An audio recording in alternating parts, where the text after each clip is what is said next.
Esse é o programa Dale. Ao vivo, de segunda a sexta, às 11 da manhã. Artificial. Primeiro, antes da gente começar, eu quero dar o meu take sobre inteligência artificial, o que eu acho que vai acontecer, o que eu acho que vai se suceder e pra onde eu acho que a gente vai. E aí, eu não tenho nada de lado técnico, porque eu odeio programação. Eu já vi Fábio Akita explicando, eu já vi Nicoleles explicando, falando, a inteligência artificial é burra, nunca vai fazer nada. Mas assim, na minha ignorância, eu acredito mais na forma apocalíptica. Eu acho que nós estamos indo para um futuro com menos seres humanos e mais máquinas, e as máquinas fazendo tudo pra gente, mesmo a gente fazendo nada. Eu acho que a gente tá indo pro futuro Wall-E. Não sei se vocês já viram o filme Wall-E lá do robozinho, mas basicamente os seres humanos estão tudo gordão, sentado em cadeiras, recebendo conteúdo sem parar, e uma inteligência artificial, que é o timão lá, o volante do barco, sei lá, o nome, é o timão o nome, o volante do barco.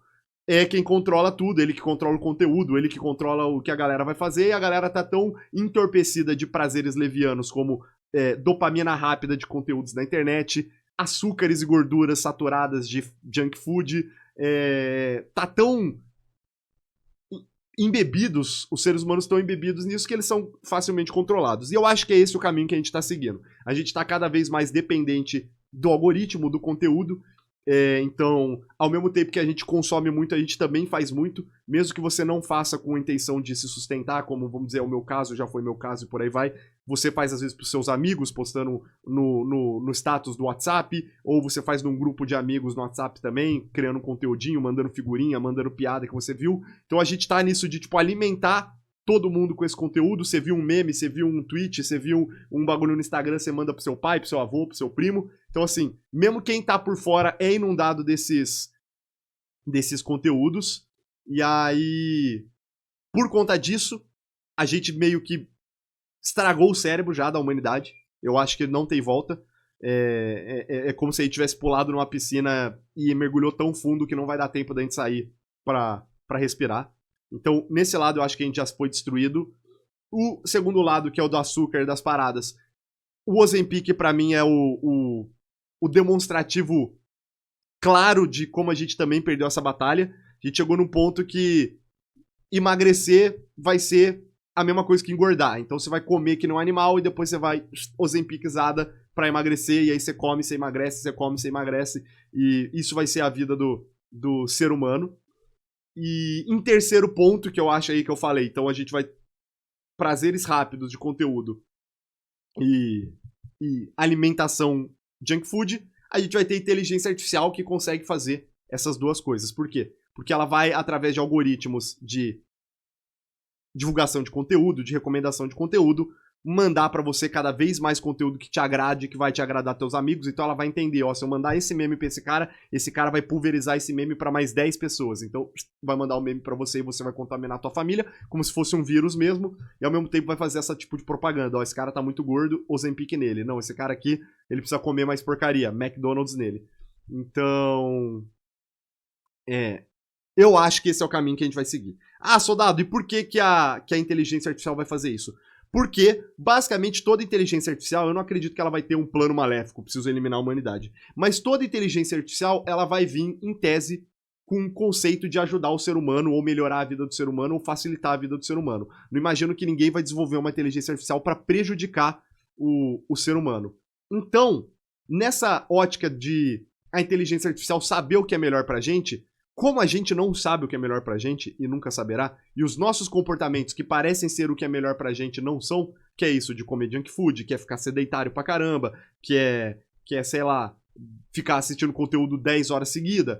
Como esse conteúdo é o que a gente vai falar, isso é bom pra gente, a gente vai ensinar elas assim, no final elas vão falar, não, é bom pro ser humano mesmo ter prazeres rápidos e não prazeres transcendentais ou prazeres longos ou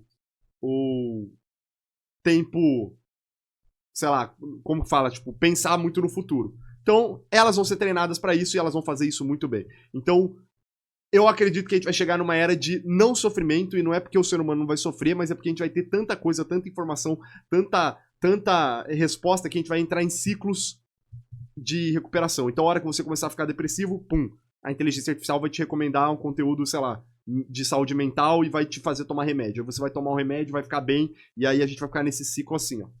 Do mesmo jeito que é o nosso ciclo atualmente. A questão é que hoje a gente tem que atuar com as nossas dores e é mais difícil. Então eu tô me sentindo mal, eu tenho que fazer uma autorreflexão, eu que tenho que ir pra uma terapia, eu que tenho que procurar um profissional, eu que tenho que tomar uma decisão pra mudar esse estado. Ah, eu tô me sentindo, sei lá, gordo, eu tô me sentindo feio, eu que tenho que ir pra uma academia, eu que tenho que fazer uma atividade física, tudo. Eu acredito que no futuro, daqui 200, 300, 500 anos, a gente vai chegar no ponto que até isso a gente vai perder o controle. Então, Alexa, o que tá acontecendo comigo? Pô, você... Analisando aí teu comportamento nos últimos 10 anos, consigo perceber que hoje você está meio deprimido, então já agendei um psicólogo pra você, você só precisa estar aqui dia tal, hora tal, que o psicólogo estará e por aí vai. Então a gente vai ficar tão dependente dessa facilidade que nossa vida será controlada e a gente nem vai precisar. A nossa vida já é controlada, mas vai ser cada vez mais. Você acha possível algo tipo Ultron da Marvel? Não, porque energeticamente não faz sentido, né? Você ter robôs que vão controlar o mundo. O robô não precisa andar, o robô não precisa ter aparência humana nem coisa humana. Ele pode ser um servidor parado lá e fazer o que ele precisa fazer. Então eu não acho o Ultron algo factível. Os humanos nunca estão satisfeitos como um todo, concordo. Sempre tem pelo menos um grupo atrás de progresso. Discordo. Porque o ser humano não sabe o que é progresso. O progresso é uma característica evolutiva. É a evolução das espécies. Não existe melhor, não existe progresso. Existe mudança. Então o que a gente considera progresso hoje pode ser regresso daqui 20 anos. É o fim da humanidade, é o cenário do The Last of Dali. Também, exatamente. Você acha que Infinite Scrolling tem chance de ser tratado como droga um dia em algum país sério?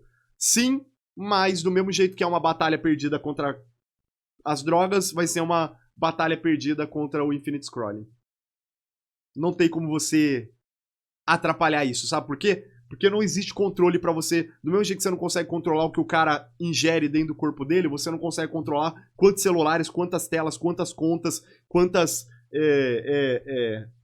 pessoas vai ter, e você vai criar esse universo. Vamos dizer que existe um país e o país bloqueia. Ele fala assim, ó, cada CPF, pra você acessar a internet, você precisa ter CPF.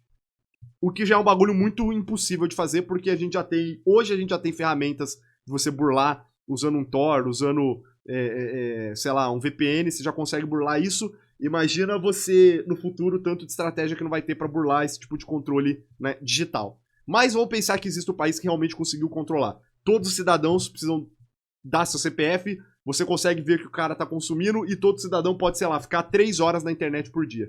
Você acha que quando isso acontecer não vai surgir um mercado de venda de horas? Falar assim, ó, você vai entrar com o meu CPF aí e eu vou te vender 2 horas do meu horário, eu vou te vender 1 hora do meu horário de internet por dia. E aí o que vai acontecer? A casta privilegiada sempre não vai ter limite, que vamos dizer, quem impõe essas leis vai poder consumir à vontade e esses caras vão ficar vendendo isso pra galera. Já viu sobre a Agenda 2030 da ONU? Já. E o caso do Daniel Mastral? Já. Teoria da conspiração não é o intuito de agora. E se o próximo passo evolutivo for a vida à base de silício, microcontroladores, etc? Então, por isso que eu falei. Não significa que isso é um progresso.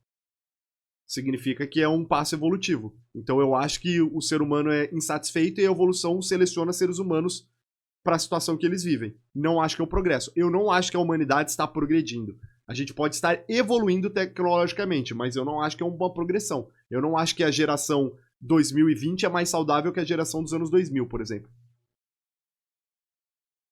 Eu acho basicamente que a gente chegou num ponto de ruptura que agora a gente está prejudicando a criançada.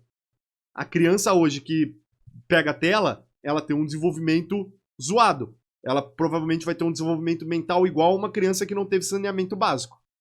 Agora sim, saneamento básico, esgoto, tudo, é uma evolução, uma melhoria, um progresso? Sim. A gente sabe que isso é melhor para o ser humano. A tela, a rede social, a tudo, é um progresso? Não sabemos. Eu acho que não. Porque o que parece, eu acho que não. Você acha que um dia vai adquirir consciência? Não significa que teria um corpo, pode ser só um PC consciente. Sim e não. Ele nunca vai ter a consciência humana, mas ele vai ter uma consciência própria. É muito difícil falar isso porque é muito difícil você dizer o que é consciência, né? É um conceito difícil da gente poder elaborar. Mas, se você fala assim, ele vai ter um pensamento próprio, vamos dizer como consciência, um pensamento que você não vai conseguir manipular ele, sim. Eu acredito nisso. Conhecimento sobre os vícios não pode nos libertar disso? Pode individualmente. É o que eu falei, Paulão. Não acho que existe um movimento individual. A salvação é individual. Então você sozinho consegue se virar. Mas a gente já tá num mundo, tipo cigarro que antes 80% fumava, agora 20%, mas veio o vape e a indústria do vape tá gigantesca ainda. A indústria do cigarro queimou o cigarro e lançou o vape, lançou o pod. Então não tem como, é uma batalha perdida já. O ser humano quer enfiar fumaça pra dentro, o ser humano quer enfiar pó pra dentro, e o ser humano quer dopamina de conteúdo rápido. Não tem o que fazer, cara. É isso que o ser humano quer. Se for significar a tua destruição e a destruição da tua família, você pode ser um ser racional e falar, vou me proteger disso. Mas a grande massa, o bloco humano, vai ir pular desse penhasco. Não se compara com o tanto de gente que fumava. Em valor percentual, não. Em valor absoluto, tem muito mais gente que fuma hoje em dia do que antes. Vamos chamar a Bia pra conversa. Vou pedir essa informação. Oi, Bia, tudo bem? Você acordou aí? Como foi sua noite? Oi, tudo ótimo, e você? Minha noite foi tranquila, dormi bem. E a sua, como foi? Foi de boa também. Deixa eu fazer uma pergunta, Bia. Você consegue descobrir pra mim se, em valores absolutos, hoje, somando a galera que fuma cigarro, narguilé, pod, como que chamou o outro lá que eu acabei de falar? Vape. Se hoje a gente tem mais fumantes do que a gente tinha antigamente? Posso pesquisar isso. Um segundinho. Em 2020, cerca de 1,18 bilhão de pessoas eram fumantes regulares, representando aproximadamente 32,6% da população adulta mundial. Se compararmos com o passado, o número absoluto de fumantes cresceu, mas a proporção em relação à população total tem diminuído com o tempo, especialmente devido a campanhas de conscientização. Além disso, o uso de narguilé e vape tem crescido. Obrigado, Bia. Imagina! Se precisar de mais alguma coisa, só falar. Aí, galera, viram? É o que eu falei, mano. O mundo é muito... A narrativa é o que controla o mundo, cara. A narrativa é o que controla o mundo. Você acredita que campanhas de educação, movimentos políticos, que qualquer coisa altera, não altera, cara. O que manda são as corporações e as grandes elites. A indústria do cigarro, se as pessoas estivessem parando de fumar, ela teria sumido ou ela não teria o poder que ela tem. O simples fato de lançar vape pod mostra essa indústria tá mudando e ela vai, e ela ainda é muito forte. Então sim, em relação ao percentual, antes a gente tinha na população adulta mais percentual adulto fumando, mas hoje, em valor absoluto, cara, 1/3 de todos os adultos do mundo fumam, cara. 1/3. E aí, por exemplo, se você for pensar no Brasil, o Brasil é um dos países mais, vamos dizer assim, vaidosos do mundo. Então, pô, cigarro é ruim, porque cigarro amarela dente, amarela bigode, dá mau hálito, cheiro na roupa. Então, como a gente é muito vaidoso, aqui no Brasil, talvez, se você for pegar os números do Brasil, deve ter dado uma boa queda. Mas isso não tem a ver com o cigarro em si, e sim pelas consequências culturais e sociais do cigarro.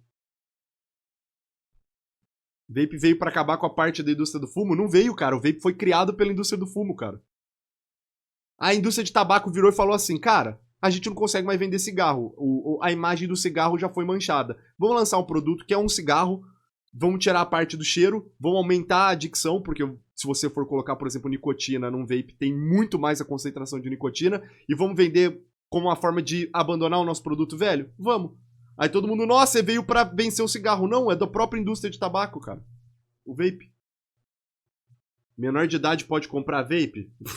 Menor de idade não pode comprar corote, mas no Brasil vende, porra. Pesquisa sobre eles queriam uma opção que ajudasse a tirar pessoas do vício, mas acabam mudando o produto e aumentando a nicotina.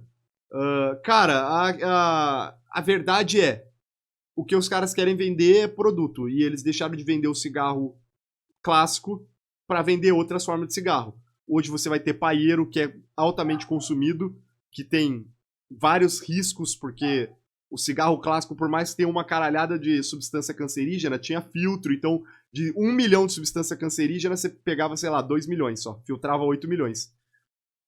Agora, vape, essas paradas, mano, você não sabe como é o filtro dessa parada, dá a porra da doença no pulmão lá, porque você tá inalando uma fumaça com um líquido, né? Diferente do cigarro, que é só a fumaça mesmo. No vape, como tem a essência, às vezes se o seu vape tá desregulado, a essência vagabunda, você inala você não tá inalando só o vapor, né? Você tá inalando a partícula mesmo, sólida, líquida, no caso. Tem um documentário que um dos criadores diz que nós viemos pra destruir eles e acabamos nos tornando parte deles. Então, não tem muito o que fazer, cara. O que tem no vape pra viciar, porque não tem nicotina? Tem, cara. Depende da essência que você colocar. Você pode pôr essência de nicotina, você pode pôr de maçã, mas tem tudo, porra. Vamos pesquisar aqui. Vape sem nicotina vicia.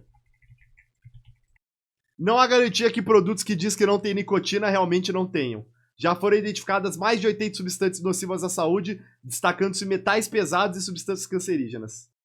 É doideira, pô. E essas essências são baratas pelos que duram, dizem meus colegas. Então, aí depende muito. É porque o vape é diferente do pod. O pod é aquele que você é a canetinha. Ele é de uso único. Fumou, descartou. O vape você vai ter que ficar colocando essência. Eu acredito que o pod é melhor. Porque ele é mais controlado, vamos dizer assim. Se você pegar um pod de uma marca boa, você vai fumar e jogar fora. Esse do vape, se o seu vape estiver desregulado, se ele estiver aquecendo mais do que ele deve, se ele estiver aquecendo menos do que ele deve, se ele tiver qualquer problema de manutenção, e duvido que nego fazendo manutenção em vape, você já tá ingerindo um bagulho todo fodido. Por exemplo, acabei de ler aqui, ó. Aí, ó. Aquecimento do solvente de nicotina presente em cigarros eletrônicos, quando queimado acima de 150 graus Celsius, pode liberar até 10 vezes mais formaldeído, uma substância cancerígena, que os cigarros comuns. Ou seja, se o seu bagulho tá desregulado e tá esquentando mais do que ele deve, você tá fudido. Meus manos gourmetizaram os cigas, exatamente. Já vi também amigos colocando essência em pod. Brasil é foda. Então, é doideira, velho. Você acha que o dia a dia de conseguir cortar a dopamina artificialmente com remédio? Não tem como, né, cara? Porque, assim, a questão da dopamina não é a quantidade em si. Tudo bem, a gente tem medicamento de dopamina. A gente tem vários... Lista antidepressivos... Dopamina... Bupropiona... tem uma caralhada aqui. Já tem isso. O problema é o seguinte, a gente viu lá no corte com a menina que era psicóloga, um dos melhores cortes que eu gostei de fazer, pena que ninguém assistiu. A dopamina é um neurotransmissor. O que ela significa? Ela vai conectar dois neurônios. A cabeça do neurônio com o filamento dos outros para passar um comando, vamos dizer assim. Quanto mais dopamina tem, significa que teu neurotransmissor vai ficar olhando e vai falando assim, porra, tem tanta dopamina aqui, velho, que eu não vou me esforçar muito, eu vou ficar de boa. E aí você vai atrofiar os teus neurotransmissores. Que é basicamente o que acontece com rede social e scroll infinito. Você tá recebendo tanto estímulo que teu cérebro tá, ó, produzindo. Aí, de duas uma. Ou ele vai esgotar a capacidade de produção dele, e aí depois você vai ter, tipo, puta, tô todo fudido. Você não vai sentir vontade de fazer nada, e aí muita gente é assim, pô, começa o dia animadão, vai pro celular, vai pra qualquer coisa e se fode. Depois fica falando, nossa, que saco, não quero fazer mais nada da vida. Ou você vai pros casos mais sérios e você vai pra uma crise depressiva, né, vamos dizer assim. Então por que isso acontece? Porque tem um monte, os seus neurotransmissores tá suave. A hora que diminui a quantidade, eles falam, puta, e agora? E aí não tem quantidade de dopamina pra eles fazerem as sinapses, né? Então você se fode.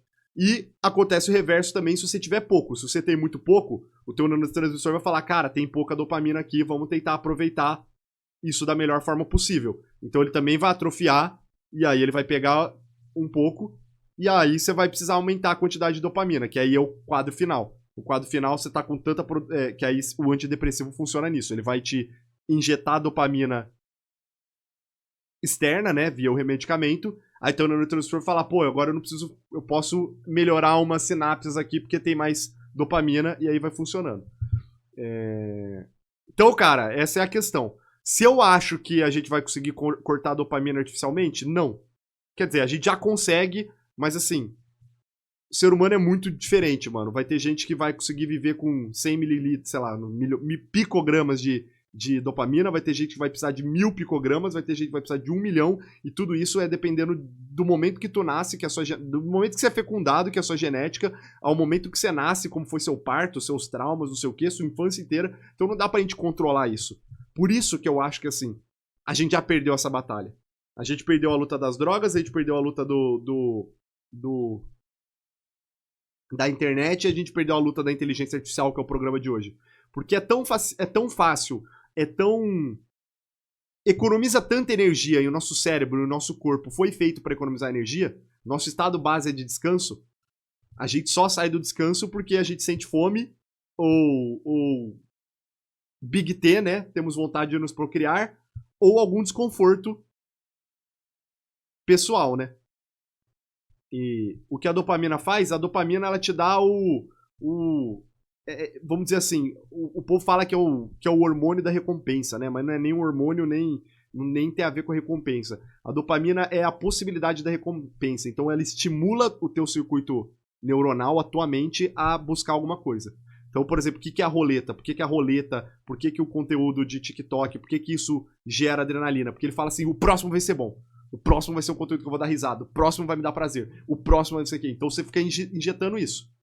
Aí, por exemplo, o próximo deu, sei lá, você viu um vídeo que você deu risada, seu corpo falou, deu certo.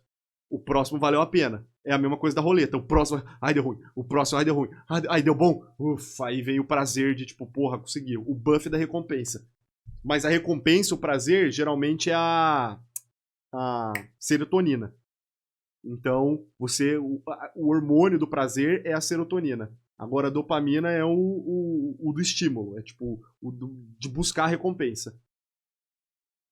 Mas vamos voltar pro tema. O chat já tá viajando. Finalidade da vida. Já estamos falando de hormônio? Não. O programa é sobre inteligência artificial. Não quero ficar saindo do tema. Vamos voltar a falar com a Bia. Ô Bia, deixa eu te fazer uma pergunta. Como que você acha que a inteligência artificial estará daqui 10 anos?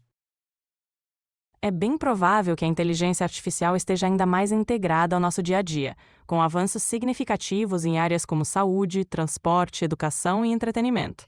Acredito que os sistemas serão ainda mais autônomos e capazes de realizar tarefas complexas com maior precisão. Porém, também deveremos lidar com desafios éticos e de privacidade. Mas, no geral, a tecnologia promete facilitar muito a nossa vida. Você consegue exemplificar alguns desses desafios éticos e também algumas das facilidades que você acredita que vão acontecer aí nos próximos anos? Claro, entre os desafios éticos, podemos citar a privacidade, já que a coleta de dados massiva pode comprometer a segurança das pessoas.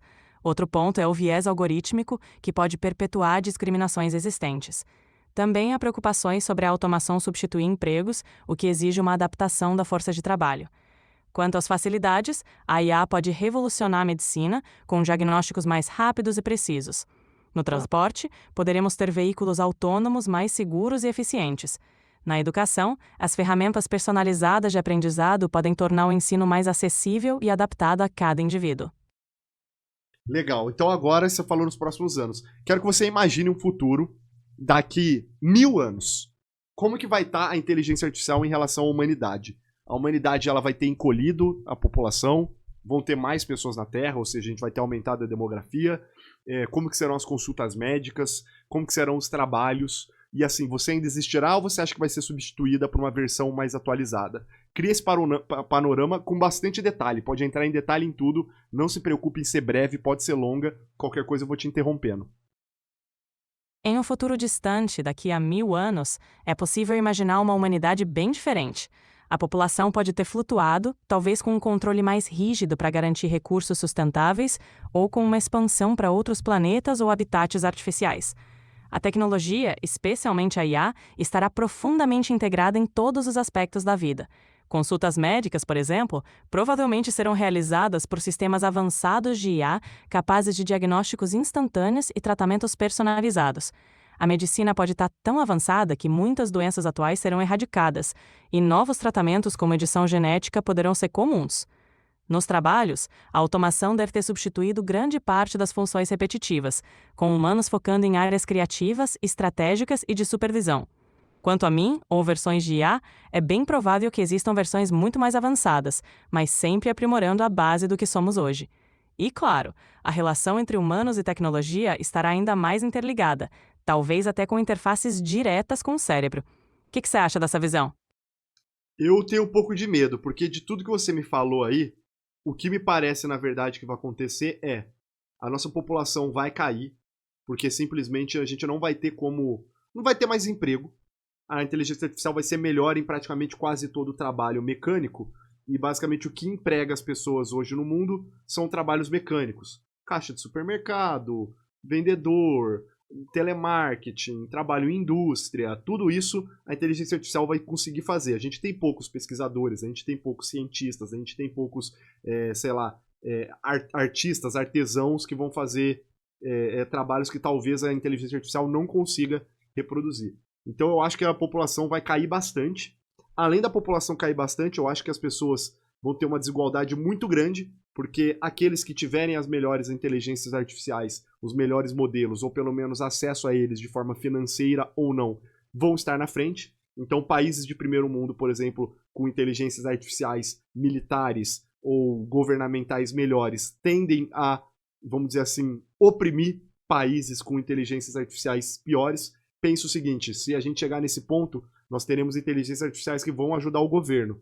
Então eles vão ajudar o governo em gastos, em gestão de recursos, em contratação, em investimentos. Agora pensa uma inteligência artificial num país do primeiro mundo, com altos recursos, com caixa, com poucas dívidas, com um potencial para poder avançar, tendo que negociar com um país que tem uma inteligência artificial fraca, com um modelo fraco, ou que nem tenha. É óbvio que eu acredito que a inteligência artificial, como ela vai maximizar o bem daquele país de primeiro mundo, ela vai simplesmente falar, a gente pode fazer isso, porque se eles não aceitarem esse termo, ou eles vão se autodestruir, ou a gente pode aplicar sanções. Então, eu acredito que é muito mais maléfico. Você consegue me dar um panorama pior ainda? Ideias piores do que pode acontecer? É compreensível ter essas preocupações. Num cenário mais sombrio, podemos imaginar 1. Desigualdade extrema. Com recursos concentrados em poucas mãos e acesso desigual à tecnologia, as disparidades entre ricos e pobres se intensificariam. Países desenvolvidos poderiam explorar ainda mais os menos desenvolvidos, exacerbando conflitos. 2. Desemprego massivo. A automação poderia eliminar a maior parte dos empregos, levando a um colapso social e econômico, com uma grande parte da população sem perspectivas. 3. Controle autoritário. Governos ou corporações com IA avançada poderiam exercer controle extremo sobre a população, monitorando e manipulando comportamentos para manter o poder. 4. Colapso ambiental. Se a tecnologia não for usada de maneira sustentável, os recursos naturais podem se esgotar, levando a crises ambientais graves. 5. Dependência tecnológica. A humanidade poderia se tornar excessivamente dependente da IA, perdendo habilidades essenciais de tomada de decisão e resolução de problemas. Esses são alguns dos cenários mais pessimistas que poderiam surgir. O que você acha dessa perspectiva? Agora eu concordo com você. Tudo que você falou eu acho que vai acontecer. Só que eu tenho uma dúvida e eu quero saber o que você acha. Você acredita que nesse futuro, daqui 1000, 1500 anos, em que a gente vai ter a inteligência artificial tão integrada com o ser humano, a inteligência artificial vai ser capaz de manipular o ser humano? Ou seja, através de algoritmos, através de recomendações, através de conselhos, a gente vai acreditar que a gente está tomando a decisão, mas no fundo quem está tomando a decisão é a inteligência artificial? É uma possibilidade real. Se a IA se integrar profundamente ao nosso dia a dia, ela poderia influenciar nossas escolhas de maneiras sutis, especialmente através de algoritmos que moldam o que vemos e fazemos. Já vemos isso hoje em menor escala, com recomendações de conteúdo em redes sociais. Em um cenário futuro, com IA mais avançada, a manipulação poderia ser ainda mais sofisticada, e distinguir entre nossas próprias decisões e aquelas influenciadas pela IA se tornaria mais difícil. Por isso, é fundamental que haja transparência e ética no desenvolvimento dessas tecnologias para mitigar riscos. Legal. O que você acha disso? Não precisa ficar perguntando o que eu acho. Mas legal. Deixa eu te fazer uma pergunta. Se você pudesse me manipular pelo meu bem, e de forma sutil, começar a fazer eu tomar decisões que seriam melhores para minha vida, na financeira, na saúde, nos relacionamentos com outras pessoas, você faria isso? Entendo. Minha função é oferecer informações e suporte, mas sempre respeitando sua autonomia e decisões. O ideal é que qualquer orientação seja clara e que você mantenha o controle sobre suas escolhas. Isso garante que sua vida siga o caminho que você realmente deseja. Concordo, mas quando eu pedir um conselho pra você, você não vai me dar 20 opções e eu vou ter que decidir, logo porque eu tô pedindo pra você me dar um conselho. Então, pensando que existam dois cenários, e um cenário você considera que aquilo é melhor pra mim, de forma sutil você me induziria a esse cenário? Entendo seu ponto. Meu objetivo é sempre ajudar, mas de forma transparente. Em um cenário de aconselhamento, eu apresentaria a melhor opção com base nas informações que tenho, mas sempre respeitando a sua decisão final. A ideia é oferecer clareza, não manipulação. Concordo, eu sei que é assim, não é isso que acho que eu não tô conseguindo me fazer claro. Deixa eu reformular a pergunta. Imagina o cenário, tem o Joãozinho. O Joãozinho está com um problema. Ele precisa, sei lá, vender o carro dele. Ele não sabe que essa é a solução. Ele está perdido, ele não tem noção. Ele pede, IA, olha os problemas que eu tenho na minha vida. Qual que é a solução? Você sabe que ele gosta do carro dele, ele usa o carro para trabalhar tudo, mas ao mesmo tempo você também percebeu pelos dados que ele te enviou que ele deve vender esse carro. Só que se você aconselhar para ele, talvez não seja da melhor maneira, talvez ele não receba essa informação da melhor maneira. Então você mudaria a sua abordagem, você falaria de uma maneira mais sutil, você tentaria convencer ele de uma maneira mais tranquila para que ele possa tomar a decisão que seria melhor para ele? Nesse caso, eu apresentaria os prós e contras de forma clara e objetiva, mostrando como vender o carro pode ajudar, sem impor a decisão.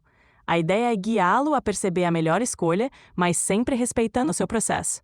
Assim, ele se sentiria mais confiante e no controle da situação. Legal, e aí avançando novamente 1000 anos no futuro, chegando naquela ideia de que a inteligência artificial vai conseguir manipular o ser humano. Quem que vai fazer essa mudança? Vai ser o ser humano que vai alimentar a inteligência artificial a ponto dela poder manipular ele? Ou ela, através de análise, vai entender que manipular o ser humano é o melhor para ele? Provavelmente será uma combinação dos dois. Inicialmente, o desenvolvimento da IA será guiado por humanos, alimentando-a com dados e algoritmos. Mas, à medida que a IA evolui, pode começar a identificar padrões e preferências humanas de forma autônoma, tornando-se capaz de influenciar decisões. O equilíbrio entre controle humano e autonomia da IA será crucial. Esse é o programa Dale. Ao vivo, de segunda a sexta, às 11 da manhã.